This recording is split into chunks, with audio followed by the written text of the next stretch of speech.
Thank you so much for joining us on News Hour 2. My name is Sani Abdurrahman. In this package, we'll be bringing you the very latest from Parliament, where sitting has resumed. And of course, the controversial E-Levy is expected to be passed. The minority is opposing it. We'll be bringing you live pictures from the House. And also the Corruption Perception Index for 2021 has been released, and we'll be telling you the performance of managers of the country. But first, let's start with President Akufo-Addo, because on the 16th of February 2022, will, in the company of his Senegalese and Rwandan counterparts, sign an agreement to establish a vaccine production plant in Ghana. This continental project between Ghana, Senegal, and Rwanda is partnered by biotech technology of Germany and Pfizer to make Africa self-reliant in vaccine production. President Akufo-Addo announced this at the 73rd Annual New Year and Conference in Accra. We'll bring you videos of that story a little later. But the government has initiated actions to ameliorate the hardship weighing down the Apiati community.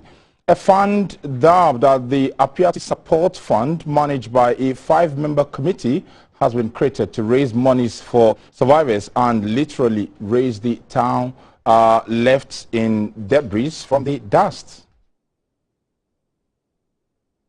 On the instructions of the President of the Republic, His Excellency Nana Addo Dankwa Akufo-Addo, the Ministry of Lands and Natural Resources has decided to launch, quote, the Apiati Support Fund, end quote, to raise funds from the general public to, among others, support the victims of this unfortunate incident and to reconstruct the community which was brought down by the explosion.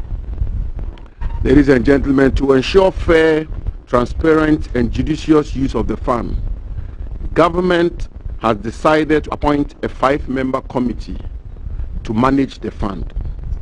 Their terms of reference are: 1, to raise sufficient funds for the Apiati Support Fund, and 2, to supervise the disbursement of the fund in accordance with the highest standards of integrity and transparency for the sole benefit of the people of Apiati. I am confident that given the caliber of the citizens assembled, they will execute this task in a fair, transparent, and prudent manner. I passionately and respectfully call on all Ghanaians and residents of Ghana and friends of Ghana, companies, civil society organizations, and all and sundry generously contribute to this noble endeavor. Thank you very much.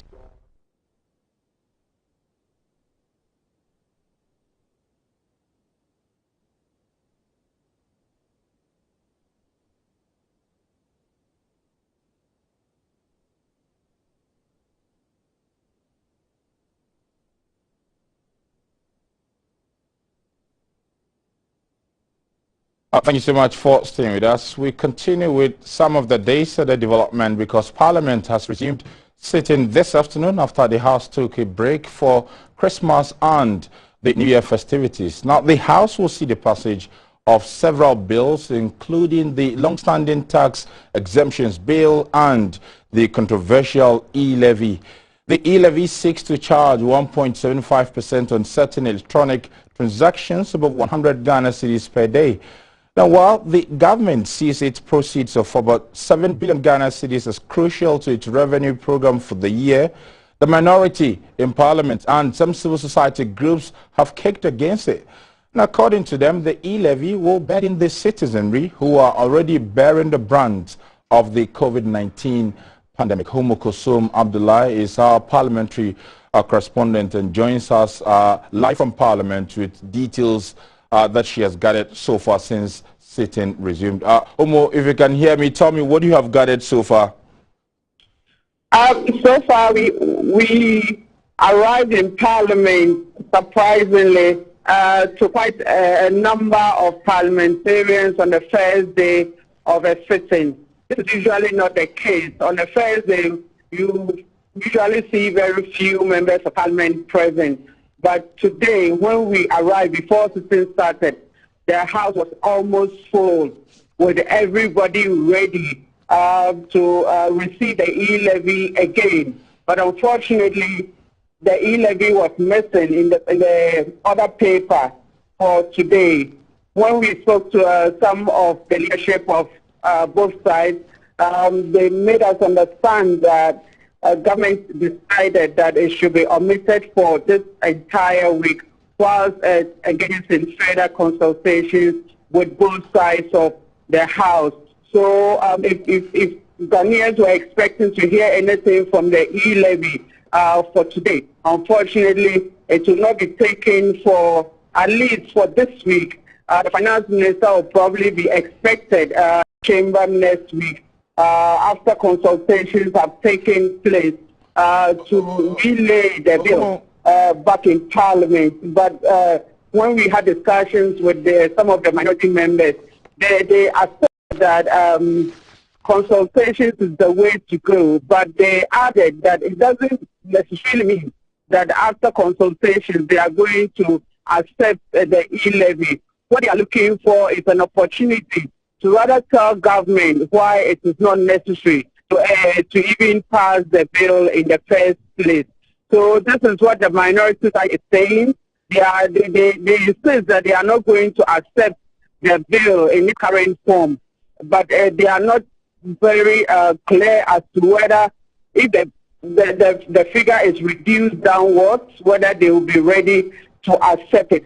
But when leadership addressed members on the first meeting of the second session, they did agree that consultation and consensus building is the way to go. Both the minority leader and then the majority leader agreed that they are ready to consult, they are ready to talk, and they are ready to agree on terms without the chaotic manner they did last meeting. The leadership apologized that the way the House ended the last session was not very good, and the Ghanaians were not happy with their conduct. So they have all assured that going forward, they will engage in more consultations, and then they will do things in a better and more calmer manner than they did in the last session. But what was unique today was the speaker entered with in a traditional attire. If you remember, in the last session, he did intimate that further on, he's going to ensure that he doesn't wear the ceremonial clothing that he usually wears during sitting. He agreed that these attires were inherited from the British and were supposed to be ceremonial clothing for him to distinguish him from other members of Parliament. And he's going to be wearing those clothing during special occasions.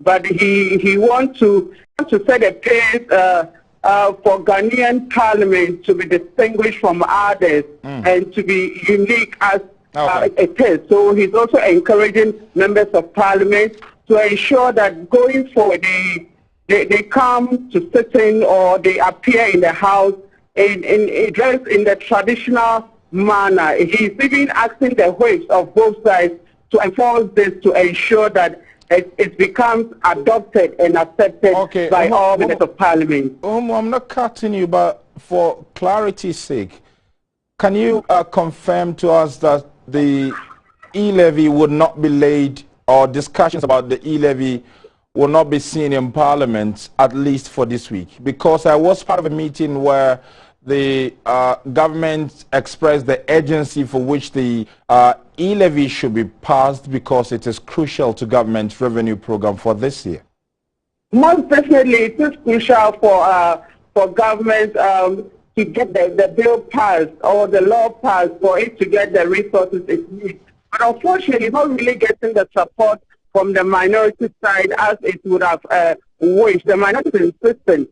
Government needs to consult with stakeholders. They need to consult with the minority side of Parliament. They need to actually listen to the Ghanaian people And despite the government wants to pass the bill in a hurry, it looks like at a point it has to listen to the minority side. So during this meeting by leadership, the government accepted that they are going to engage in further consultations with stakeholders and then with the minority side. We had a discussion with the deputy minority whip, Mr. Ahmed Ibrahim, who indicated that leadership starts today in a meeting, and the government agreed that it's going to step down the E-Levy while they involve in further consultations. We should be expecting it next week, but for this week, unfortunately, it looks like discussions on the E-Levy is on hold.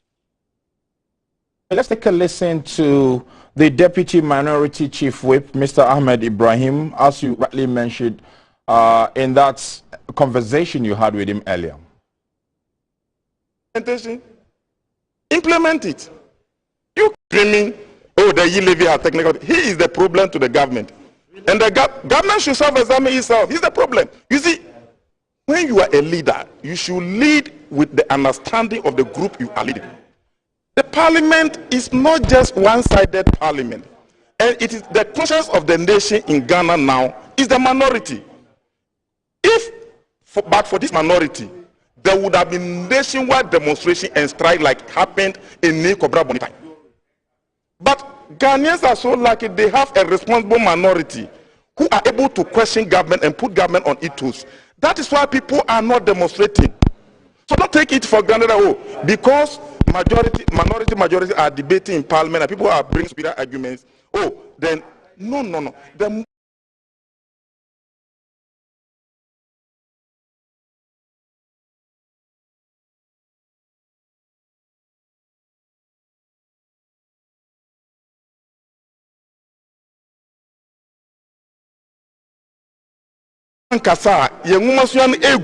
this trimester.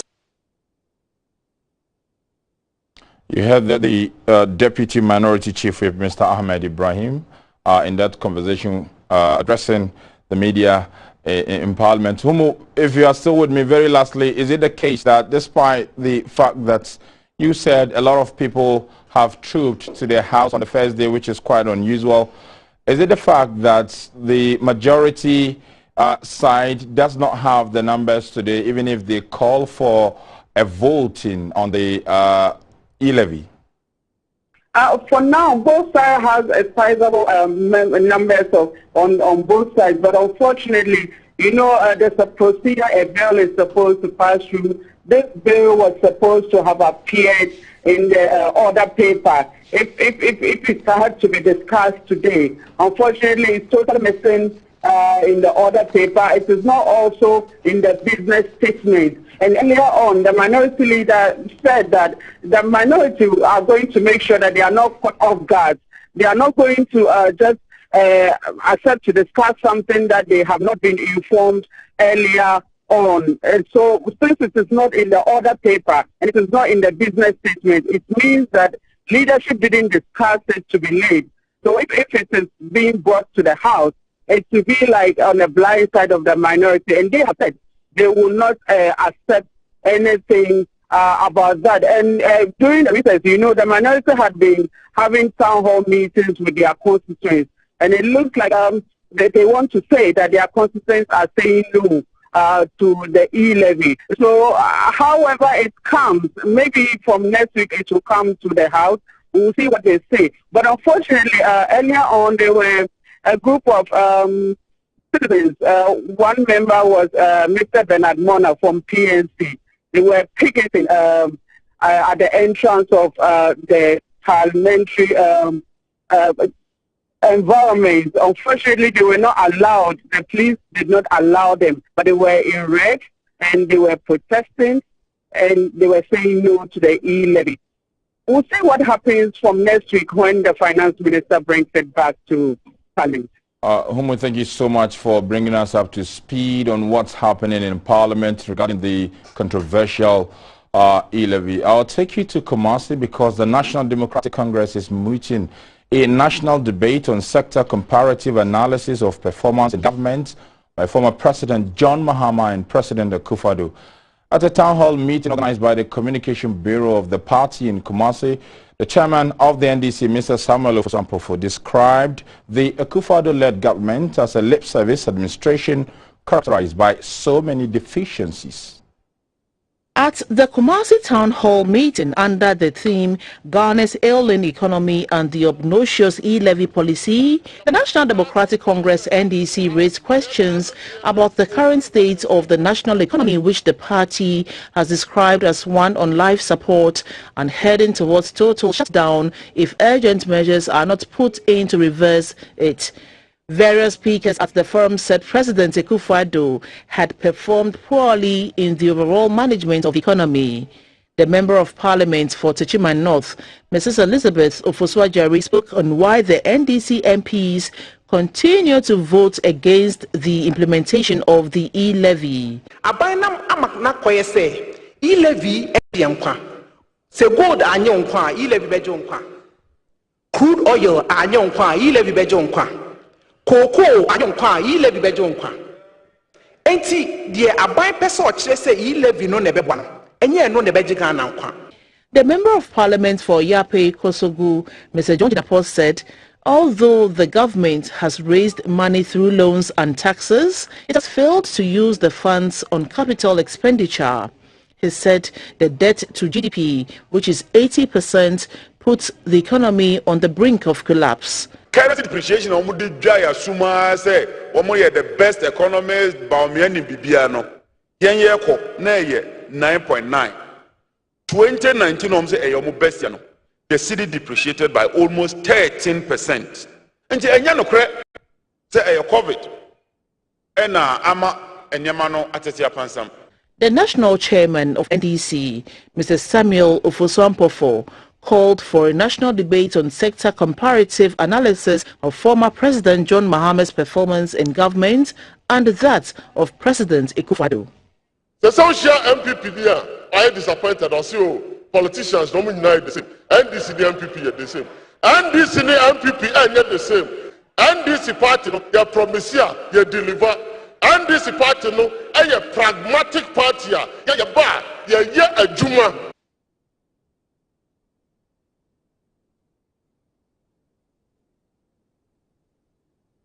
We stay a while on the E-Levy because the Convention People's Party CPP says government must maximize its stake in the telecom sector and own its electronic platform to drive revenue and not depend on foreign platforms.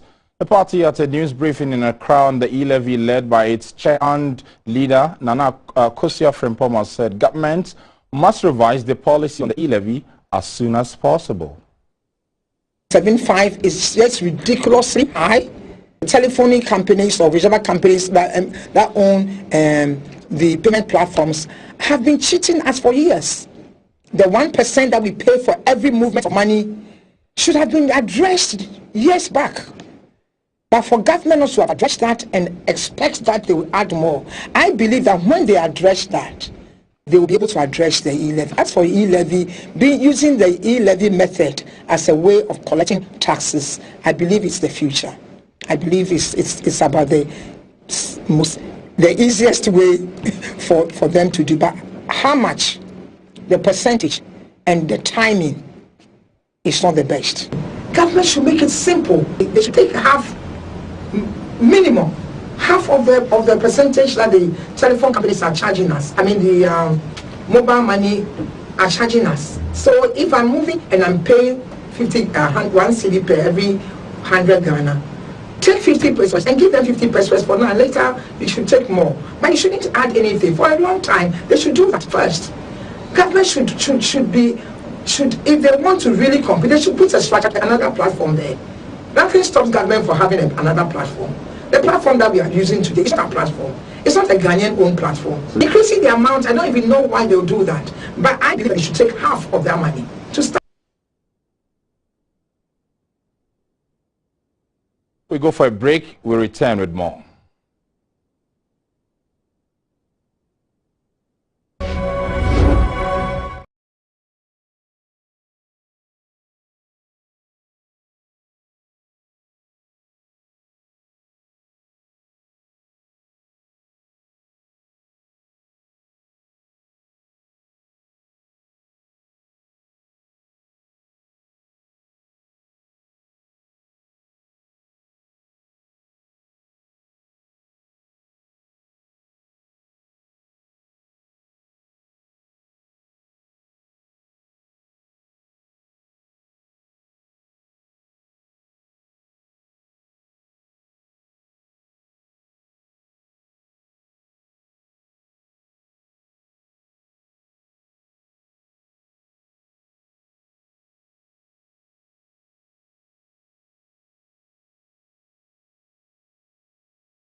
It's such an easy job, you know. I have passion for it. Tell us more. I have a tight schedule.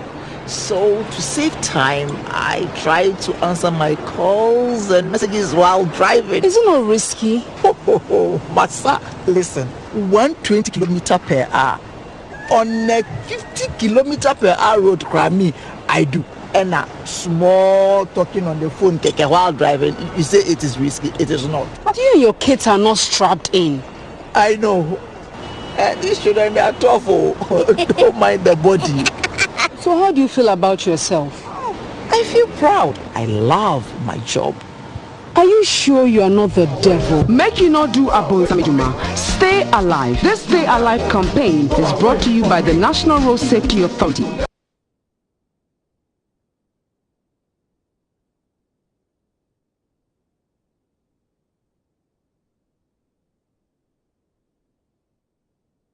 It's still News Hour live on GBC News, and thank you so much for staying with us. Now, Ghana has not made progress in the fight against corruption in the year 2021, as its score of 43 out of 100 in the year 2020 remained unchanged. The Transparency International ranked the country 73 out of 180 nations in the 2021 Corruption Perception Index.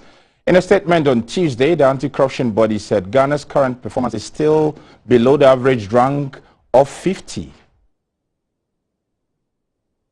Perception Index scores 180 countries and territories around the world based on perceptions of public sector corruption using data from 13 external sources, including the World Bank, the Economic Forum, private risk and consulting companies, think tanks and others. Ghana's score improved by 3 points since 2007 to 43 points, but has failed to make progress since 2020. The country has been ranked 73 out of 180 in 2021 and placed 9th in sub-Saharan Africa. According to the 2021 index, the COVID-19 pandemic had opened doors for governments to further expand their executive powers, conceal information from the public and strip away rights. It added that although the Ghanaian government is known to have taken some measures to address the canker and abuse of public office, impunity remains a problem. The Ghana Integrity Initiative called for enhanced institutional checks on power, empowerment of citizens to hold power to account, sanction of the corrupt to serve as a deterrent, and improving transparency and accountability in political party and campaign financing.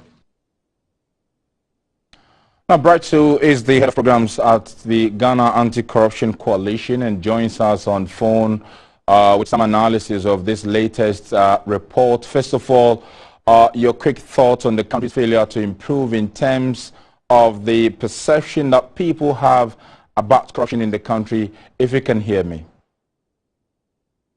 Good afternoon. Good afternoon. The score has not surprised me.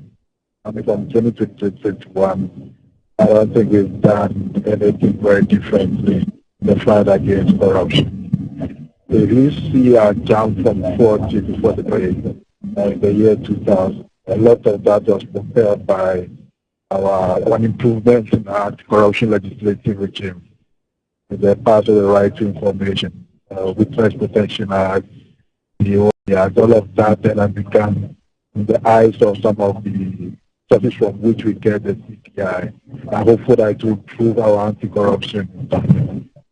That the day-to-day lives of the people, and do not forget where score is aggregated. It's not just a matter of the big corruption standards and whether you are solving them, but also it has to do a lot from day-to-day interaction. So one of the sources of the CPI is business community. So a business person coming to Ghana who needs to register a business, how transparent the business to register a business. Does he get his license and permits on time? Does he have to pay any extra money to get this?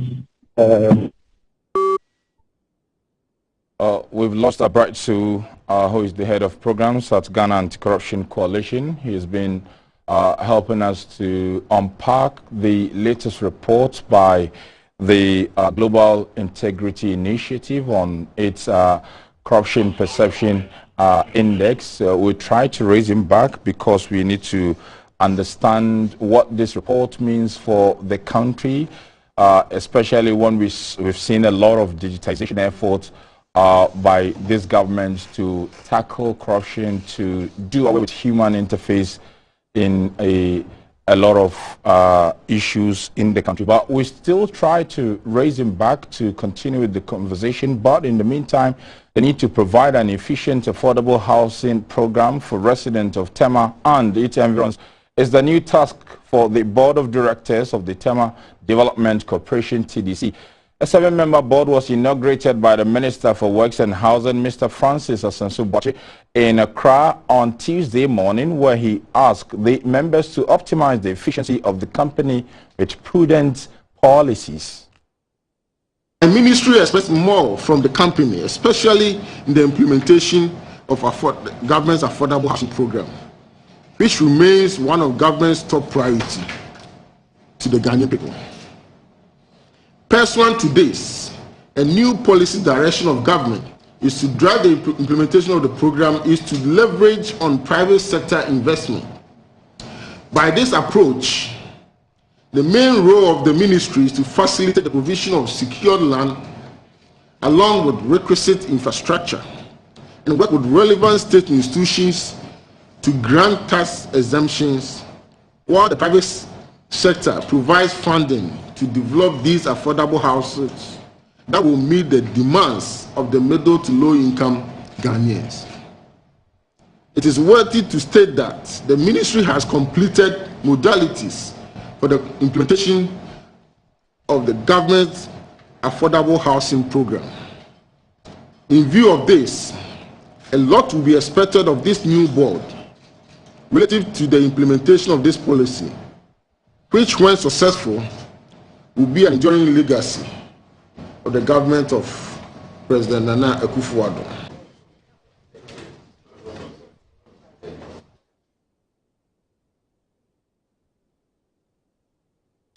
Right, so he's back on the line. Bright, you were making a point, but I got the impression that you are not surprised with our latest performance as far as the corruption perception index is concerned. Now, if you look at the approach to fighting corruption by this government, are they sending the right signals to persons across the value chain to ensure that it serves as a deterrent to those who are milking the state, especially when we've seen a lot of digitization since the government has been in office? As far as signals are concerned, I don't think this government has sent the sort of signals that we need to fight corruption in this country. Where they have done well, which other previous governments also tend to do well, is in the legislative aspect. So passing right to information, witness protection, and all of those. I mean, those ones we tend to do well in as a country over time, quite consistent. Where it is important, as you mentioned, is are we sending a signal that if you engage in it, you're going to get much that this has become a high-risk issue. That's where the signal is most important. I don't think the government has sent that. First and foremost, look at the president's stance on the issue of evidence. That if you basically believe that any of his appointees is corrupt, bring the evidence, and then they'll tackle it. The corruption fight, from a citizen's point of view, is not about evidence. It's simply about this actually reporting. Then you have state institutions that can now investigate further and gather evidence if there is. But if you take a stance in let's say bring evidence, you discourage reporting because, it's difficult. Look at what Anas and Co have to go through to get evidence. The other citizen cannot do that. So that's not a correct signal to send if you tell the people, bring evidence. The ordinary citizen. And that's why if you look at our witness, not the witness, but our whistleblowing act. Even the act, the spirit of it says that we are reporting in good faith, believing that you have seen there's some corruption, there's impropriety. It allows you to report, to bring evidence with it. There are state institutions that have the job to actually go for evidence. So that in one regard, it's not a very good signal. Now, so the last 2-3 years, if you look at some of the people and the ways in which some very smart corruption fighters, I'm talking about the likes of Amidu and I'm sure the likes of the for instance, have left government, have left their posts. One presumed to be having reached retirement, the other retired or resigned on his own. But the circumstances, that's not send the right signal to anybody that the government is serious about the corruption side.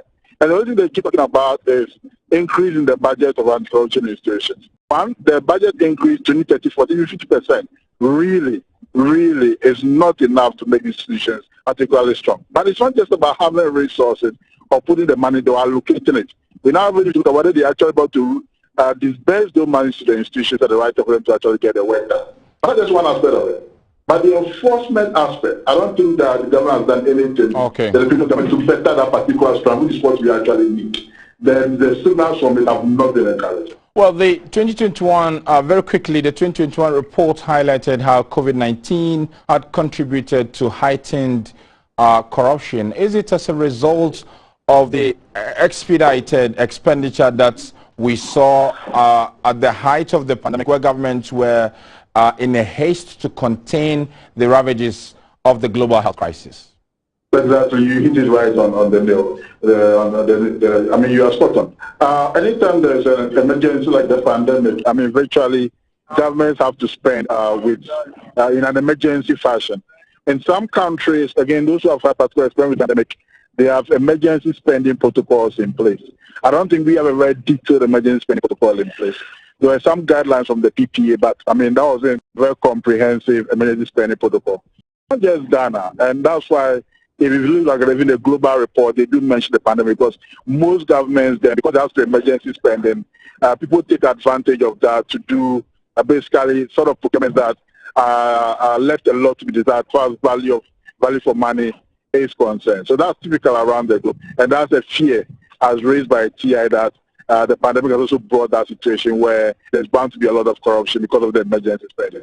Very finally, political party funding featured in the report as one of the drivers of unfavorable perception about corruption in the country. Is it time we take a look at how our politicking is funded? I agree with you. And once we're having that conversation, maybe we also need to talk about, do we also want to consider some state funding for political party activities? Because indeed, if you look at it, some people are actually calling it politicpreneurs or something like that. Basically, there's this thinking, and some people have noticed quite a lot, that where you have business people who invest in political party candidates during the election year and political parties themselves, hoping to get a return, a much bigger return when they're in government. So then they become the preference people for contracts and all kinds of procurement-related things. And these contracts are inflated for their benefit, right? So that's where the convention is talking about. We need to know who are those funding our political parties. So the political party funding part, I think, is very important. We need to be able to disclose, and that's what the report asks for. That basically we need to go to our strengthening Act 574 in such a way that we know who are those funding our political parties. But that should go also with issue of asset declaration and publication of assets. Because in some other countries, for example, Nigeria, for instance, if you knew through asset declaration that Buhari has shared in MTN, then you are very careful in flagging the relation between MTN. So asset declaration, publications were important. And then also we need to consider the idea of state funding. And in some jurisdictions, the idea is that if the state plans political parties to an extent, then candidates are not so completely reliant on external money coming in, and therefore, quote and unquote, become slaves of people who are funded them and tend to do their bidding, which never augurs well for the state, because once they are investing, they're getting a huge return. So those three items, campaign financing and the idea of asset declaration, these are things we need to look at because it's a major driver. I totally agree with that point. Brett, thank you so much. I know you're on the road traveling to somewhere in the regions, and you had to pull over to grant this interview. We really appreciate this effort. Now, this year's Institute of Public Relations Excellence Awards held at Akosombo in the Eastern Region, the founder and president of the African Institute for Extractive Industries, Dr. Tony Obin, was adjudged the Public Relations Personality of the Year for his leadership and significant contributions to the public relations profession in the country. Now, other distinguished personalities and corporate organizations also received awards for the tremendous impact they have made in the field of public relations in the country. The Institute of Public Relations IPR Excellence Awards recognizes public relations practitioners and corporate organizations that demonstrated unique professional standards in the field of public relations and communications in the year under review. The event at Akonsombo was the climax of this year's annual general meeting and National PR and Communications Summit. In the corporate organization awards categories, Hallard Insurance won the Best Launch and Relaunch Awards, Best in Technology and PR Campaign of the Year. Stratcom Africa emerged winners of Best Content and Best in Non-Profit Communication in the year under review. MTN Ghana was adjudged winners of the Best Community Relations Program of the Year and PR Organization of the Year. Vivo Energy Ghana won Best In-House Team of the Year. Mahogany Consult grabbed the Best in Social Media Communication. The Global Media Alliance got the Most Outstanding PR Agency, while the University of Professional Studies, UPSA, received the Most Outstanding Student Charter Award. In the Distinguished Personality Awards categories, a former Chief Executive of the Minerals Commission and founder and president of the African Institute for Extractive Industries, Dr. Tony Kwesi Orbin, won the highest award, the PR Personality of the Year. Afrobarometer's Knowledge Translation Manager, Josephine Apia-Nyamiche Sani, won the PR Discovery of the Year Award.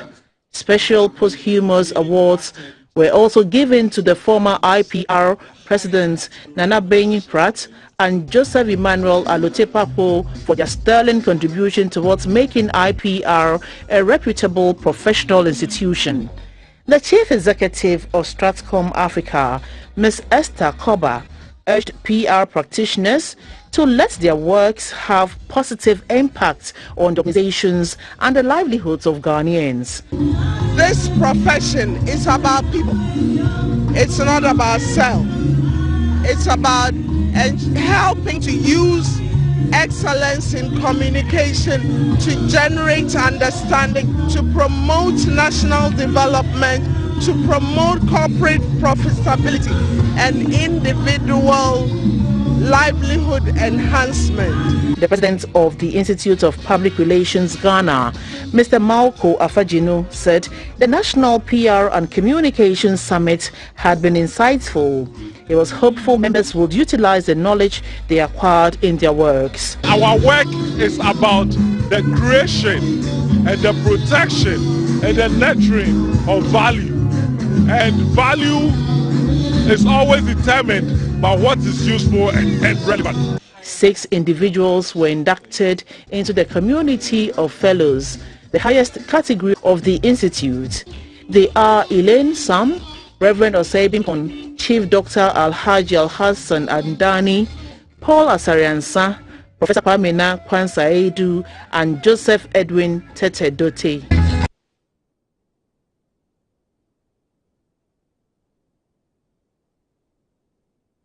In the last 3 days, officials from the Finance Ministry have been updating investors on Ghana's economic outlook and the opportunities in there for them to explore. We go for a break. When we return, Dorothy Ajiman will be telling you more on this.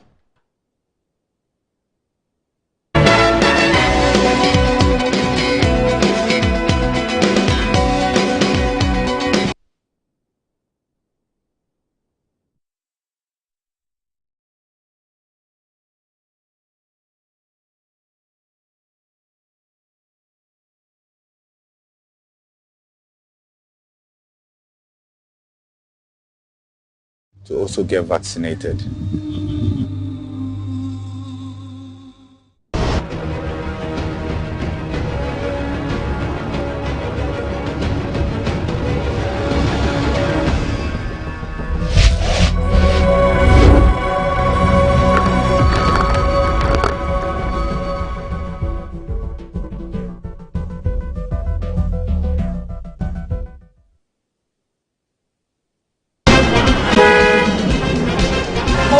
The phone, can't you see?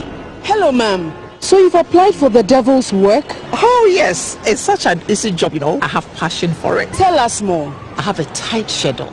So to save time, I try to answer my calls and messages while driving. Isn't it risky? Oh, but sir, listen. 120 kilometer per hour on a 50 kilometer per hour road, Grammy, I do. and a small talking on the phone take a while driving. You say it is risky. It is not. But you and your kids are not strapped in. I know. These children, they are tough. Don't mind the body. So how do you feel about yourself? I feel proud. I love my job. Are you sure you are not the devil? Make you not do Abonsamejuma. Stay alive. This Stay Alive campaign is brought to you by the National Road Safety Authority.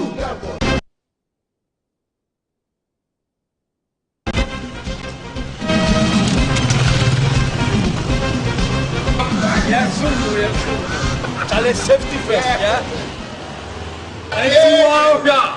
Carry on. Officer, are you doing the devil's work too? Oh yes, the pay is good. But this driver could cause a lot of damage, you know. Oh, who cares? Upon some age, they no pity you. Everyone for himself. Aren't you worried the service will dismiss you for conflict of interest? Who's going to tell them about me? You? You are setting a bad example. Am I the first to do this? Oh, do you see yourself stopping this job anytime soon? Not even in my dreams. I should stop. For what? But do you feel sorry if bad things happen? Anyone that falls on the bad side has natural selection to blame. Are you sure you are not the devil? Make you not do Abonsamejuma. Stay alive. This Stay Alive campaign is brought to you by the National Road Safety Authority. Wait for me.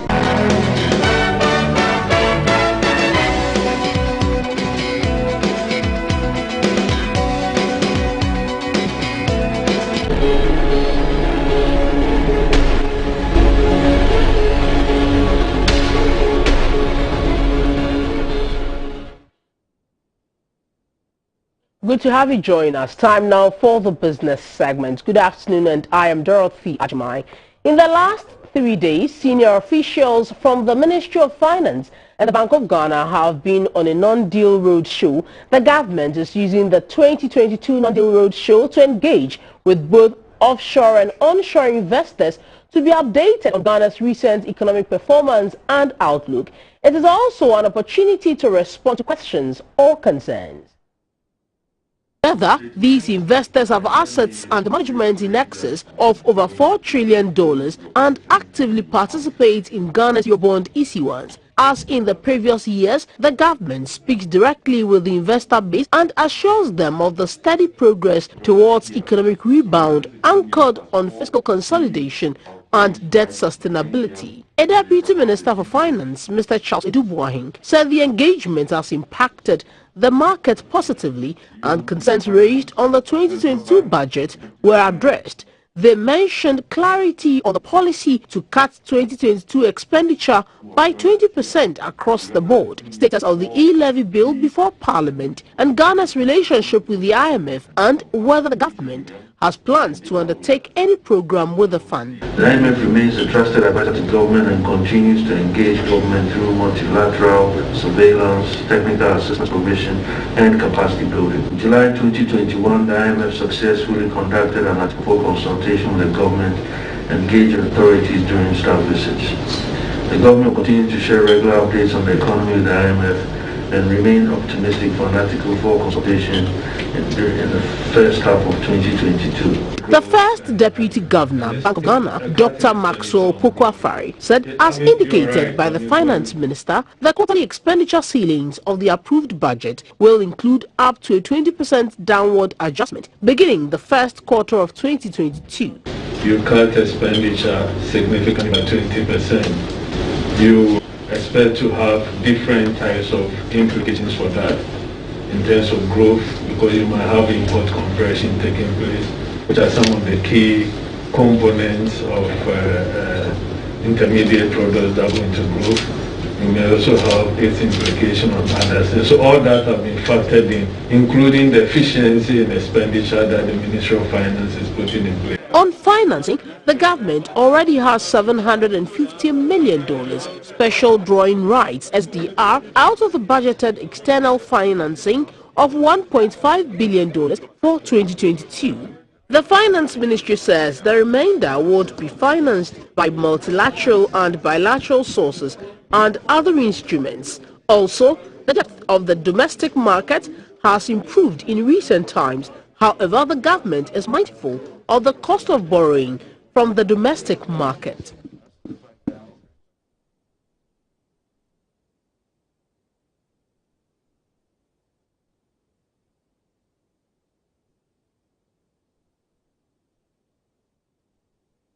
In terms of infrastructure development in the various developing regions of the world, Sub-Saharan Africa is at the bottom. Associated with this is insufficient data to ascertain the impact of infrastructure on the socio-economic development of women.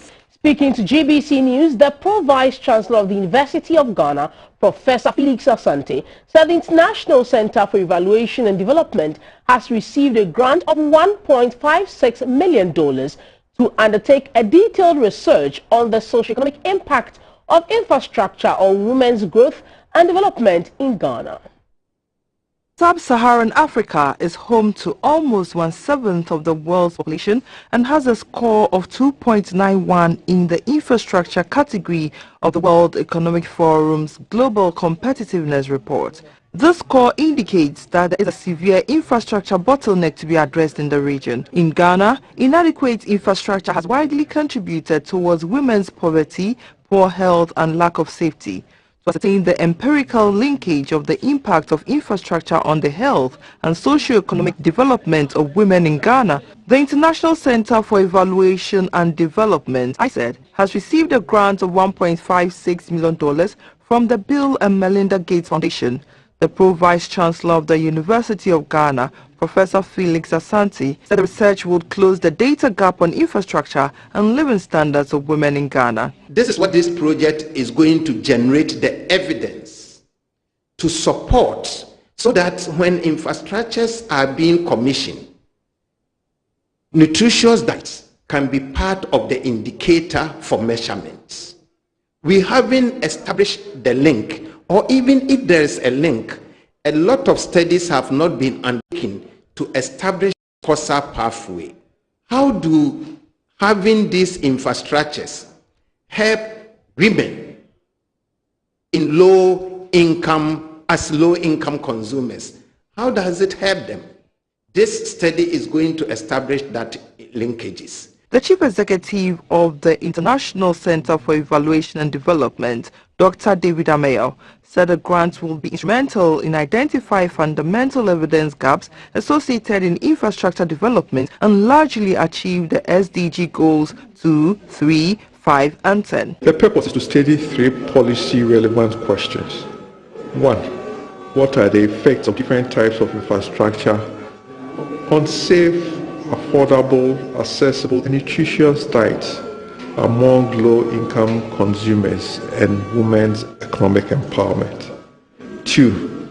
Are certain types of infrastructure investments and or design components within those investments more conducive to advancing low-income consumer choices on nutritious diet and also contribute to women's economic empowerment? The last 3, what can be done by policymakers and or development organizations to strengthen the most impactful types of infrastructure investments? The project. Let's have the interbank rates and commodity prices.